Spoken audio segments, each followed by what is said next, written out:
the lines of symmetry or the axis of symmetry.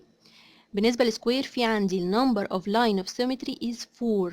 بالسكوير في عندي 4 line of symmetry أو axis of symmetry. أوكي، يعني إيه بقى line of symmetry؟ هو اللاين اللي بيقسم لي الشيب اللي هو هنا سكوير، بيقسمه لي لتو congruent shapes. مش بس كده، ده أنا لو تخيلت إن السكوير ده قطعته من الورقة وجيت عملت اللاين اوف سيمتري وجيت طبقت الورقتين بعد كده على بعض، اللي أنا عملتهم من اللاين اوف سيمتري جيت طبقتهم هينطبقوا على بعض بالظبط. التو شيبس اللي هم الكونجرنت اللي انا قسمتهم باللاين اوف سيمتري هينطبقوا على بعض بالظبط. هتبان هنا اكتر في الريكتانجل. الريكتانجل ده لو انا جيت قسمته من عند الدايجونال اللي في النص ده، اوكي، وجيت قطعت الورقه اللي على شكل ريكتانجل وجيت بعد كده طبقته من عند الدايجونال اللي انا قسمت اللي هو اللاين اوف سيمتري ده، هو مش لاين اوف سيمتري، اوكي، اللي هو الدايجونال ده. لو جيت طبقته كده الشكلين التو تراينجلز اللي طلعوا عندي مش هينطبقوا على بعض، يبقى ده مش لاين اوف سيمتري.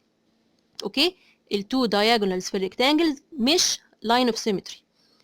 اوكي، طب ايه اللاين اوف سيمتري؟ من النص كده، من عند السايد اللي فوق او اللينث ومن عند الويتس، بالطول وبالعرض، هم دول التو لاين اوف سيمتري. يبقى عندي تو لاينز اوف سيمتري او تو اكسس اوف سيمتري بس في الريكتانجل.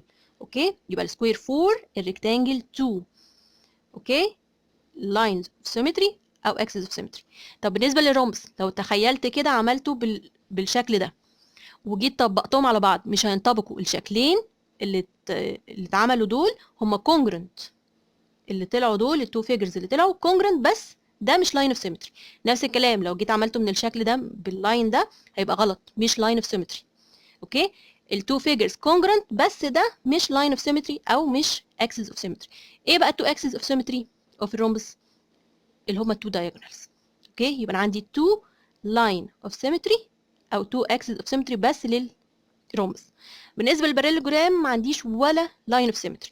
لو جربت عملته كده diagonal او diagonal من الناحيه الثانيه او بالطول او بالعرض، كله مش هيطلع line of symmetry.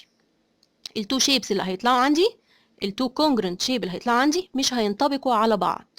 يبقى الباراليلوجرام has no line of symmetry، zero line of symmetry. اوكي، يبقى ال number of axis of symmetry أو line of symmetry is 0 في الباراليلوجرام. بالنسبة للإكويلاترال triangle اللي فيه 3 sides equal، في عندي 3 line of symmetry اللي مرسومين قدامي بالشكل ده. أوكي، من كل vertex كده بنزل للسايد اللي قدامها، يبقى دول 3 line of symmetry. بالنسبة للآيسوسيلز اللي فيه 2 sides بس هما اللي equal، عندي 1 line of symmetry في الآيسوسيلز triangle. في عندي one axis of symmetry أو one line of symmetry بس في الأيسوسيلز. يبقى الإيكولاترال 3، الأيسوسيلز 1، السكيلين 0، ما عنديش ولا line of symmetry في السكيلين. لو جربنا نعمل أي line of symmetry في الشكل العجيب ده مش هيطلع. هنا بقى الأيسوسيلز ترابيزيوم. الترابيزيوم اللي قدامي ده في عندي، معنى كلمة أيسوسيلز يعني في عندي two sides equal. أوكي، عندي ليه one line of symmetry بس اللي من النص اللي مرسوم قدامي ده.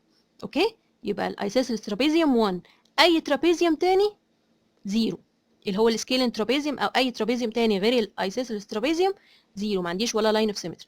بالنسبه للسيركل بقى، لو قسمتها من اي مكان من اي دايجونال كده يقسمها لي لتو كونجرنت شيبس، يعمل لي يعني لاين اوف سيمتري.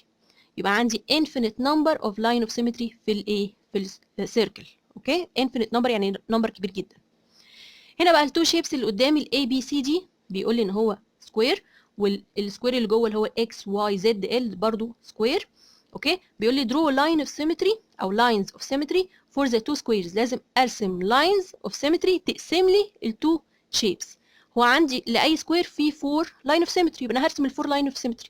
لو رسمته كده من فوق اللي هو اللاين اكس زد هيقسم لي السكوير الكبير والسكوير الصغير. ونفس الكلام لو عملت الواي ال هيقسم لي او هيبقى لاين اوف سيمتري للسكوير الكبير والصغير، وبرده التو دايجونالز. سواء عملت البي دي او الاي سي برده هيبقى عندي 2 لاين اوف سيمتري. يبقى كده المجموع كام؟ 4 لاين اوف سيمتري. اوكي، لاي سكوير في 4 لاين اوف سيمتري، والسكويرز لو كانوا جوه بعض برده هيعملوا لي 4 لاين اوف سيمتري.